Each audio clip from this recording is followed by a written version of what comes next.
Today we're looking at the Redpepper Waterproof Case for the iPhone 6 Plus. Let's have a look inside.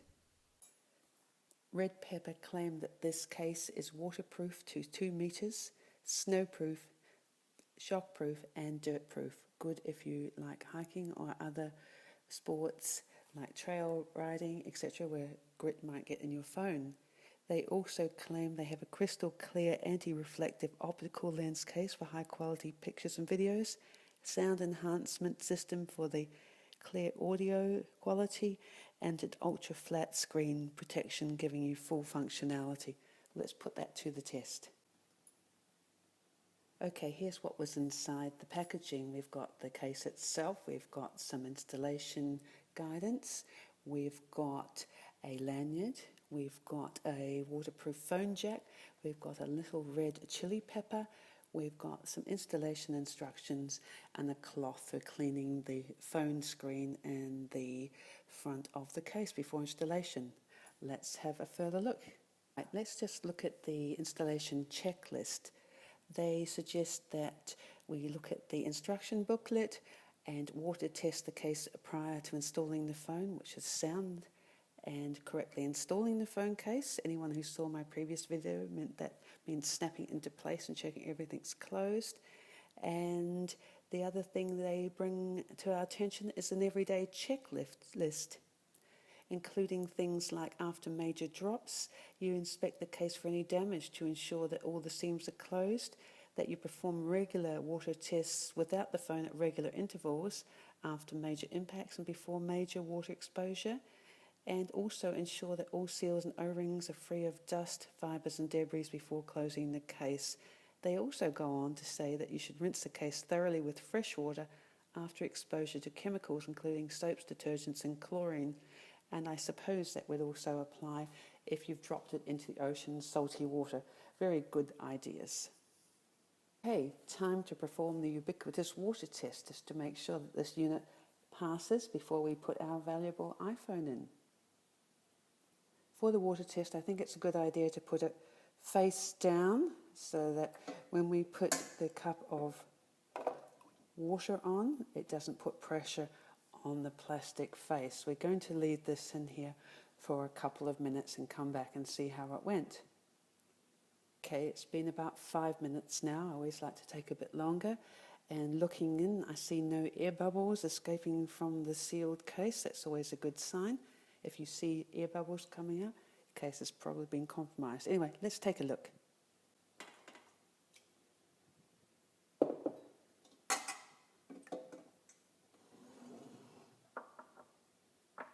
Okay, I'm just going to get some paper towel and we'll dry the case.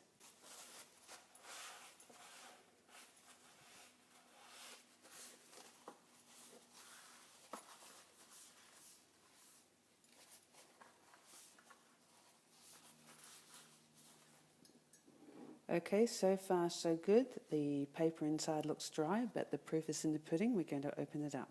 To help us open this up, we're going to use a little tool that they provided for us that you saw before. And that is this little chili pepper device, which is very cleverly provided to help open this container because it's very difficult. If you look up close, you see the tip is actually thinner than the rest of the pick. I guess you could call it a phone pick. And this is going to help us open up the case. And this is quite helpful, especially for those with no nails or girls with delicate nails. Okay, let's try it. I'd like to try on the corner here where there's a little bit of an opening. See here?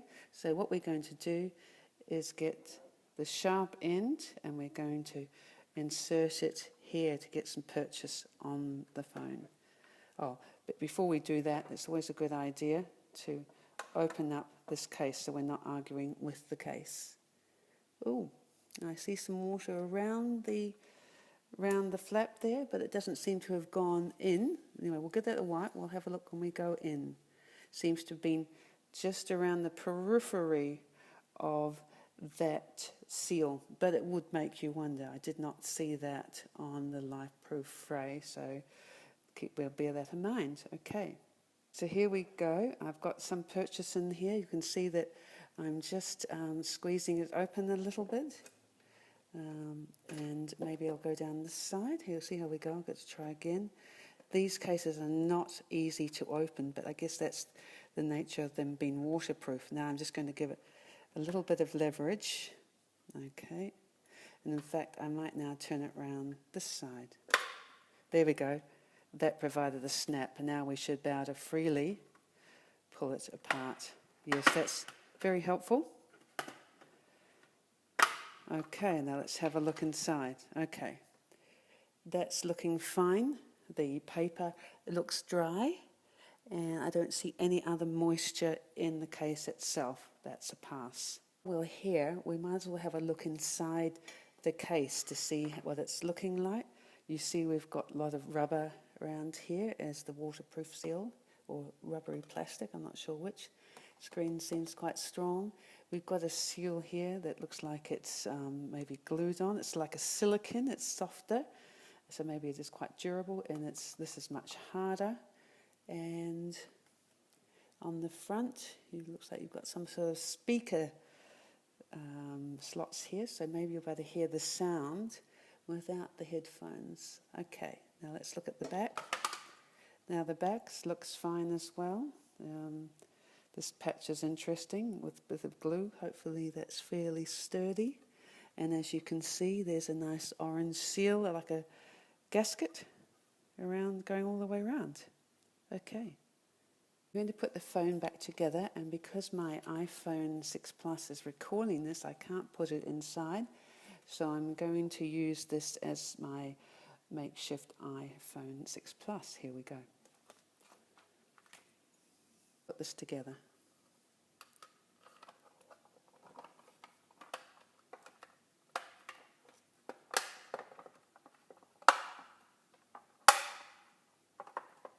Snapping nicely. You hear all the snaps around there. That seems pretty tight. It's looking good. That's fine. Now I'm going to show you some features of this. Back to the features of this phone. On the side here, you'll see the mute toggle, the volume up and down buttons, and here we have the iPhone jack plug. And let me show you that. It's not a screw like the Lifeproof Fre. Here we go.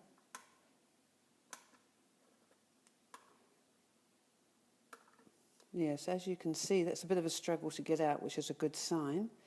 But as you can see, it's like a rubber bung, a plug, and it's got some little teeth there to hopefully put it in.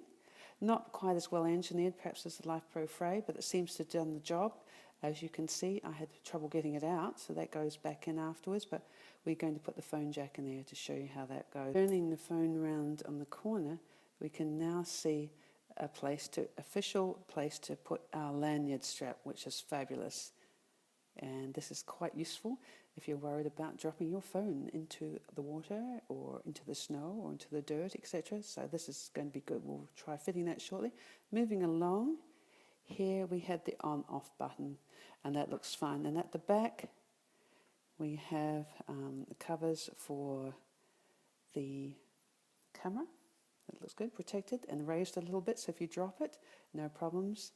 And once again, fairly sturdy, so much the same as Lifeproof Fre, so good bit of protection, up to 2 meters, that's probably it, and somewhere for maybe your music to come out as well. Okay, let's attach the lanyard and see how we go. As you can see, I've started attaching the lanyard through there, and we'll just put the strap through now. Here we go.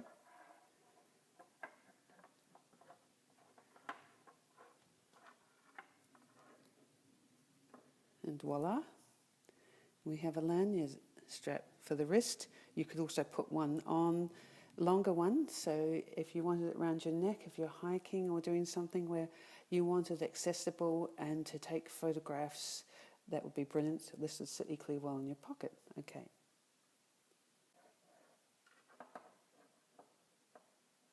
Okay, the next thing we're going to do is attach the iPhone jack. Here we go. Oh, you'll note before I put it in, it's got some nice screws around it, so this is going to perhaps be even more watertight seal than the little rubber bung. I'd be tempted to leave this in. Anyway, here we go. Let's screw it in. It screws in clockwise. Okay, that's a nice tight seal. So here it is. So you could leave that dangling. It'd be waterproof. It might just be a bit ugly, but I think this makes a better seal than perhaps the bung. And you're free to take calls and listen to music. Okay. Redpepper want you to remove your own screen protector prior to putting it into their case. I'm reluctant to do that because it takes a lot of effort to get the bubbles out of a screen protector. It can be frustrating, and I want to be able to put my phone into another device if I'm not doing something where I need the water protection. So I'll let you think about that one. What you might find if you leave your screen protector on, it may not be quite as responsive. I found it not too bad. A little bit of an issue on the lower left-hand corner where I might have to tap a bit harder. But apart from that, I have no problem with it. I'm quite happy. Hi guys, I'm back. I've had this device operating for a few days and I realised there's a bit of a trick to make sure the mute button works every time. It's to do with how you insert the phone into the case. So I'll show you how. It's very simple once you know. Okay, we're going to insert my iPhone 6 Plus into the case. Now, taking the front of the case, turning it round, if you look into the front, this is where the toggle operates the mute on off, and if you look on this side here, it can go up or down. And the trick is when you're putting it into the case, make sure it's in this up position, so we've got it fully upright like that. Then we'll place the case down and put the phone in. Now with the phone, make sure equally that your mute button is actually not off. Make sure it's fully up. So fully up, not on mute. So make sure that happens. And then we insert it into the case like this at a slight angle, like that. Push it in, and then we'll turn it around before we put the case back on because it's a bit of a fiddle to get on and off. And here we go. Now we'll try the mute button here. Now on the side we'll toggle. There we go. Ring is off. Ring is on. Ring is off. So we know it's working. Now we can snap the cover back into position.